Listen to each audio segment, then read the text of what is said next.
everyone, welcome back to another Friday Finish Lines. Thank you for joining me here on my YouTube channel where I take motivational quotes and I use them to help you guys on a different topic every week, and also just like a kind of like trend for the month. And I kind of go through these and I give my opinion on them in order for you guys to think deeper, think farther, and really analyze what it is that you want out of life and what you want out of being who you're becoming. And so with that being said, my topic of discussion today is love, but in particular, love languages. I have two amazing quotes for you guys today. I'm going to go through the love languages so maybe you can figure out which one you identify with. All right, so let's get started.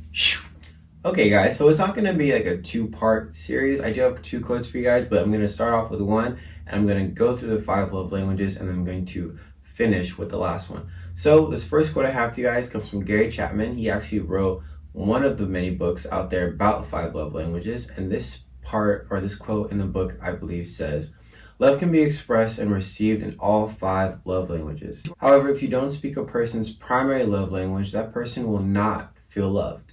Even though you may be speaking the other 4, once you are speaking his or her primary love languages fluently, then you can sprinkle on the other 4. So what I want to get out of this is kind of minimizing what it is that you are giving to your partner. Because once you know exactly what it is that their love language is, because usually people have like 2, and then the third one's kind of like, it's there, but it's not really there. It's mainly those first 2. And once you know those 2, then it not only allows you to love them the best way you can, but it allows you guys to resolve issues. It allows you guys to talk more. It allows you guys to really get to know your partner and why it is that they have this type of love language. And so I'm going to go with my first one right here, acts of service. And so I believe acts of service is providing your time, giving money, just doing something that goes out of their way and will honestly do anything. I would identify this really with loyalty. And a lot of the times people who never really felt like people were there for them in their lives, or they never really received any type of help, they are the ones that are always first to give you the help. They're the ones that are always first to say like, oh, I'll be there to help you. It's not always the case, but that is usually what it entails. And acts of service is the first one. So if you feel as though you are the first person to respond, you're the first person to go out of your way to do something for someone, you're the first person to be their first shoulder to cry on, give someone something, or help someone out, you have the acts of service love language. And that is something that you need in your life. And also, don't be afraid to accept people's service to you, because that is a big one for people like that. They are afraid to accept service because they're like, no, like I'm the one that's supposed to be doing that. I'm the one, but no, give them that service, give them that help, because really, really, they need it. And so going on to the next one, which says words of affirmation. This one is geared towards people who didn't really get a whole lot of encouragement growing up. And a lot of the times they weren't really acknowledged or praised for the people that they were, the beauty that they have. And so words of affirmation is a really big one. I believe a lot of men have this love language because we're not always told how great we're doing, how amazing we are, how beautiful we are. And I believe a lot of guys have this type of love language because it is something that, we crave. And it's a huge, huge thing when a guy is told that they are attractive, or they're good looking, or they have nice style, because it doesn't happen as much as it does for women, for us. And so going forward, ladies, tell your man that he's beautiful, tell your man he's handsome, give him some type of compliment, because he doesn't hear it as much as you think he does, or as much as you do.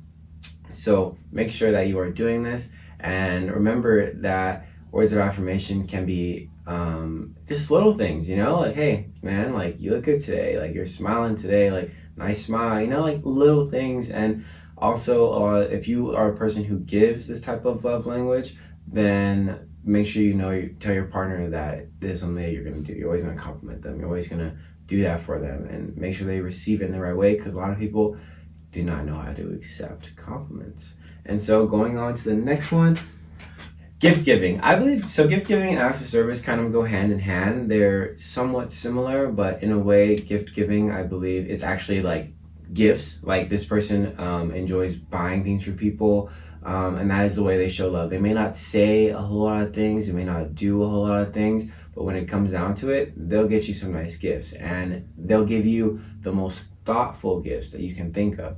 And that is where their love language comes into play, because they are not only paying attention to you throughout your life, but they are taking down the things that you like. Maybe you say something like, oh, I like doing this, or I like doing that. Or you go to the store and you see something and you're like, oh, I like that, or I would like that. They will remember that, and they will gift you that thing in some way, shape, or form, whether you see it or not. And so make sure that you relay this back to them, and you are paying attention to the things that they like, that they show interest in, because then you can gift them back that, and they'll realize like, oh my gosh, like I'm usually the one giving all these gifts, and now look at it, I'm on the other end of that stick. So yes, that is where that difference comes into play with acts of service and gift giving, what I believe it to be. Next one we're going to get into is physical touch. And physical touch is kind of some sort of PDA, not really, but just a little bit. But you know, massaging your partner, you know, touching them on the leg,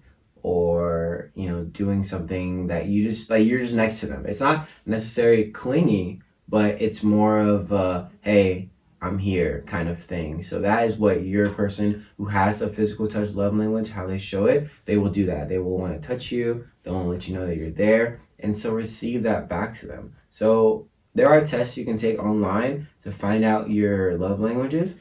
So please go take them as a couple, and it's so fun. I remember me and my girlfriend took hours when we first started dating, and it's helped a lot. You know, you may forget and you may not always remember, but you'll have it in the back of your mind, and you'll know how to treat your partner, especially just getting to know them and understanding who they are throughout the years of your relationship.